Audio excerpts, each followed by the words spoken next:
Hello दोस्तों, study promoters में आपका स्वागत है। दोस्तों, आज के इस वीडियो में हम पढ़ेंगे कक्षा 12 के हिंदी के पद्य खंड से महादेवी वर्मा जी द्वारा रचित गीत। इस गीत के 3 भाग हैं। इस वीडियो में हम केवल भाग 1 का अध्ययन करेंगे, जो कि सांध गीत से लिया गया है। वीडियो को स्टार्ट करने से पहले यदि आप इस चैनल पर नए हैं तो चैनल को सब्सक्राइब कर लें और बेल आइकन को दबा दें, जिससे कि आने वाले सभी वीडियो का नोटिफिकेशन सीधे आप तक पहुंचेगा। यदि सब्सक्राइब कर चुके हैं तो बहुत बहुत धन्यवाद। चलिए अब शुरू करते हैं इस गीत को। इस गीत में महादेवी वर्मा जी अपने प्राणों को संबोधित करते हुए कहती हैं कि चिर सजग आंखें उनिदी आज कैसा व्यस्त बाना, जाग तुझको दूर जाना। चिर अर्थात सदा, आंखें उनिदी, उनिदी अर्थात आलस्य, और आज कैसा व्यस्त, व्यस्त अर्थात अव्यवस्थित, बाना अर्थात वेशभूषा। वे कहती हैं कि हे प्राण, निरंतर जागरूक रहने वाली ये तुम्हारी आंखें आज इतना आलस्य युक्त क्यों है? आज इतना आलस्य युक्त क्यों है? और तुम्हारा वेश आज इतना अस्त व्यस्त क्यों है? आज आलस्य करने का समय नहीं है। जाग तुझको दूर जाना। और फिर कहती हैं कि आलस्य और प्रमाद को छोड़कर अब तुम जाग जाओ, क्योंकि तुम्हें बहुत दूर जाना है। अचल हिमगिर के हृदय में आज चाहे कंप होले, या प्रलय के आंसुओं में मौन अलसित व्योम रोले। अचल हिमगिरी अर्थात स्थिर हिमालय के हृदय में आज चाहे कंप होले, और कहती हैं कि चाहे आज स्थिर हिमालय कंपित क्यों न हो जाए, अर्थात चाहे स्थिर हिमालय में आज भूकंप ही क्यों ना आ जाए। या प्रलय के आंसुओं में मौन अलसित व्योम रोले। व्योम अर्थात अंतरिक्ष। और कहती हैं कि आज फिर आकाश में प्रलयकालीन वर्षा क्यों न, आकाश से प्रलयकालीन वर्षा क्यों न होने लगे, अर्थात आज आकाश से प्रलय काल की वर्षा क्यों न होने लगे। और अगले पंक्ति में देखते हैं क्या है। आज पी आलोक को डोले तिमिर की घोर छाया, जा गया विद्युत शिखाओं में निठुर तूफान बोले। पर तुझे है नास पथ पर चिन्ह अपने छोड़ आना, जाग तुझको दूर जाना। आज पी आलोक को डोले तिमिर की घोर छाया। तिमिर अर्थात अंधकार। महादेवी वर्मा जी पुनः कहती हैं कि आज चाहे घोर अंधकार प्रकाश को निगल जाए, अर्थात आज चाहे पूरे संसार में घोर अंधकार क्यों न छा जाए। जा गया विद्युत शिखाओं में निठुर तूफान बोले। विद्युत शिखाओं अर्थात बिजली की चमक। और कहती हैं कि चाहे आज चमकती और कड़कती बिजली में से तूफान क्यों न बोलने लगे, लेकिन फिर भी पर तुझे है नास पथ पर चिन्ह अपने छोड़ आना। वे कहती हैं कि चाहे आज स्थिर हिमालय कंपित हो जाए, या फिर प्रलयकालीन वर्षा होने लगे, या फिर घोर अंधकार छा जाए, या चमकती कड़कती हुई बिजली से तूफान बोलने लगे, फिर भी तुम्हें इस नाश पथ अर्थात नश्वर पथ पर अपने चिन्हों को, अपने पैर के चिन्हों को छोड़ आना है, अर्थात इस विनाश वेला में भी अपने चिन्हों को छोड़ते चलना है और साधना पथ से तनिक भी विचलित नहीं होना है। जाग तुझको दूर जाना। और महादेवी जी पुनः अपने प्राणों को उद्बोधित करते हुए कहती हैं कि हे प्राण, अब तू जाग जा, क्योंकि तुम्हें बहुत दूर जाना है। अगले पंक्ति पढ़ते हैं। इस गीत में महादेवी वर्मा जी अपने साधना मार्ग में आने वाले विविध कठिनाइयों का उल्लेख करते हुए अपने प्राण को संबोधित करते हुए कहती हैं कि बांध लेंगे क्या तुझे यह मोम के बंधन सजीले। मोम के बंधन अर्थात मोम के समान शीघ्र ही नष्ट हो जाने वाले अस्थिर बंधन। कहती हैं कि हे प्राण, क्या यह मोम के समान शीघ्र ही पिघल जाने वाले अस्थिर किंतु सजीले सांसारिक बंधन तुम्हें बांधकर साधना मार्ग से विचलित कर देंगे, और पंथ की बाधा बनेंगे तितलियों के पर रंगीले। और क्या तितलियों के रंगीन पंखों के समान रंगीन संसार के आकर्षक तुम्हारे मार्ग की बाधा बन जाएंगे, अर्थात क्या यह तुम्हारे मार्ग में बाधा बन जाएंगे। और विश्व का क्रंदन भुला देगी मधुप की मधुर गुनगुन। मधु अर्थात भौरा।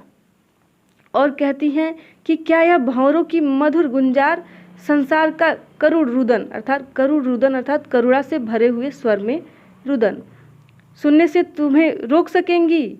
और क्या डुबो देंगे तुझे यह फूल के दल ओस गीले? और क्या यह पुष्पों की पंखुड़ियों पर पड़ी हुई ओस का सौंदर्य तुम्हें अपने में डुबोकर तुम्हारी साधना मार्ग से विचलित कर देगा? और तू न अपनी छाह को अपने लिए कारा बना। और फिर वह अपने प्राणों को उद्बोधित करती हैं और कहती हैं कि तुम अपनी छाया को अपना बंधन मत बनाना। अर्थात यहाँ कवित्री के कहने का भाव यह है कि तुम संसार के विविध आकर्षण तो तुम्हारी छाया मात्र है, अतः उन आकर्षणों के माया जाल में बंधकर तुम अपने वास्तविक लक्ष्य को कहीं भूल मत जाना और जाग तुझको दूर जाना। और फिर कहती हैं कि हे प्राण, तुम जाग जाओ, क्योंकि तुम्हें अभी बहुत दूर जाना है तथा साधना मार्ग में आने वाले अनेक कठिनाइयों को पार करना है और अपने लक्ष्य को प्राप्त करना है। अतः तुम्हारे लिए अभी आलस्य का कोई काम नहीं है, अतः तुम जाग जाओ। और अगले गीत में देखते हैं क्या लिखी हैं।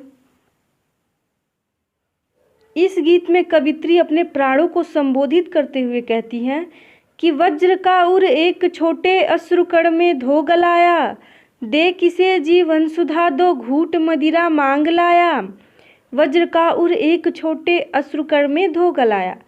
वे कहती है कि हे प्राण, तुम्हारा वज्र के समान कठोर हृदय एक छोटे से अश्रुकण से ही घुल गया, अर्थात एक छोटे से आंसू से ही तुम्हारा कठोर हृदय घुलकर गल गया। और दे किसे जीवन सुधा दो घूट मदिरा मांग लाया। जीवन सुधा अर्थात जीवन रूपी अमृत। और कहती हैं कि तुम अमृत के समान, कहती हैं कि तुम अमृत के समान साधना का जीवन किसे दे दिया है और उसके स्थान पर ये मदिरा के दो घूंट अर्थात आलस्य और प्रमाद। कहती हैं कि मदिरा का तो घूंट मांग लाए हो तुम, अर्थात तुम अमृत के समान अपना जीवन दे दिए हो और उसके स्थान पर मदिरा का दो घूंट अर्थात आलस्य और प्रमाद किससे मांग कर लेकर आए हो। और सो गई आधी मलय की बात का उपधान ले क्या। मलय की बात अर्थात मलय नामक पर्वत से बहकर आने वाली शीतल मंद सुगंधित वायु। वे कहती हैं कि तुम्हारे हृदय में उठने वाली साधना की आधी क्या आज मलय पर्वत से बहकर आने वाली वायु के झोंकों से तकिए का सहारा लेकर विश्राम कर रही है। और विश्व का अभिशाप क्या चिर नींद बनकर पास आया। और कहती हैं कि आज क्या संसार के श्राप तुम्हारे पास नींद का रूप धारण करके आ गए हैं, अर्थात यह जो संसार का श्राप है वो तुम्हारे पास नींद का रूप भेष धर के आ गए हैं। और यदि यही स्थिति रही तो चिंता का विषय है। और अमरता सुत चाहता क्यों मृत्यु को उर में बसाना। अमरता सुत अर्थात अमर पुत्र या देवों के पुत्र। वे कहती हैं कि क्या देवपुत्र अमर होकर भी आज मृत्यु का आलिंगन करना चाहता है और वे अपने प्राणों को अमरता पुत्र मानती हैं और महादेवी जी उसे प्रमाद रूपी मृत्यु से दूर रखना चाहती हैं। इसीलिए वे चेतावनी देते हुए कहती हैं कि जाग तुझको दूर जाना, कि तू अब जाग जाओ, क्योंकि तुम्हें बहुत दूर जाना है। अभी शादी को प्राप्त करने के लिए पर्याप्त साधना पथ पार करना है, अर्थात अब तुम जाग जाओ। और अगली गीत में महादेवी वर्मा जी क्या कहती हैं देखते हैं। इन पंक्तियों में महादेवी जी कहती हैं कि मनुष्य जब अपने उद्देश्य की साधना में लगता है तो उसके सामने अकर्मण्यता और आलस्य शत्रु बनकर खड़े हो जाते हैं। महादेवी जी इनसे छुटकारा प्राप्त करने के लिए साधना पथ पर आगे बढ़ने की प्रेरणा देती हैं और वे कहती हैं कि जीवन में दुख भी आता है तथा परिस्थितियों का दारुण आक्रमण भी होता है, परंतु मनुष्य को उन्हें भुलाकर ऊंचे लक्ष्य को प्राप्त करने की साधना में निरंतर लगे रहना चाहिए। इसीलिए वे लिखती हैं, कह न ठंडी सांस में अब भूल वह जलती कहानी। कहती हैं कि उन कष्टों को ठंडी सांस लेते हुए दोहराने से कोई लाभ नहीं, अर्थात आहे भरने से कोई लाभ नहीं। आग हो उर में तभी दृग में सजेगा आज पानी। और कहती हैं कि जब तक हृदय में आग नहीं होगा तब तक मनुष्य की आंखों से टपकते हुए आंसुओं का कोई मूल्य नहीं। अर्थात हृदय की वह आग, वह तड़प ही मनुष्य को कठिन साध्य प्राप्त करने के लिए प्रेरित करती है और परमात्मा को पाने का साधन बनती है। हार भी तेरी बनेगी मानिनी जय की पताका। मानिनी अर्थात रूठी हुई विजय। और लेखिका कहती हैं कि यदि उद्देश्य की प्राप्ति हेतु किए गए प्रयत्न में असफलता भी हाथ लगती है, अर्थात यदि कोई मनुष्य अपने उद्देश्य को प्राप्त करने के लिए प्रयत्न करता है और उसमें असफलता भी होती है तो भी वह किसी विजय से कम नहीं होगा। और राख की क्षणिक पतंग की है अमर दीपक की निशानी। और कहती हैं कि पतंगा उद्देश्य की राह में जल मरता है, फिर भी उसकी राख दीपक की जलती हुई लौ से मिलकर अमर हो जाता है। इसी प्रकार साधक को उद्देश्य की राह में यदि मिट भी जाना पड़े तो भी वह अमर हो जाता है तुझे अंगार सया पर मृदुल कलिया बिछाना। अंगार सया अर्थात कष्टमय परिस्थितियाँ। और वे कहती हैं कि तुझे अपनी तपस्या से संसार रूपी इस अंगार सया अर्थात कष्टों से भरे हुए संसार में फूलों की कोमल कलियों जैसी आनंदमय परिस्थितियों का निर्माण करना है। इसीलिए जाग तुझको दूर जाना। और इसीलिए वे कहती हैं कि जाग तुझको दूर जाना है, अर्थात तुम जाग जाओ क्योंकि अभी तुम्हें बहुत दूर जाना है। तो दोस्तों, इस प्रकार गीत का यह पहला भाग समाप्त होता है जो कि सांध्य गीत से लिया गया था। जैसा कि मैंने शुरू में ही आपको बता दिया था कि आपके सिलेबस में गीत के 3 भाग हैं। भाग 1 सांध्य गीत से लिया गया है, भाग 2 दीपशिखा से और भाग 3 पुनः सांध्य गीत से लिया गया है। और हमारा अगला वीडियो इस गीत का दूसरा भाग होगा जो कि दीपशिखा से लिया गया है। दोस्तों, यदि आपको यह व्याख्या समझ में आ गया है तो हमें कमेंट करके ज़रूर बताएं और वीडियो को तुरंत लाइक कर दें और चैनल को सब्सक्राइब करना तो बिल्कुल ही मत भूलें। तब तक के लिए नमस्कार, फिर मिलेंगे।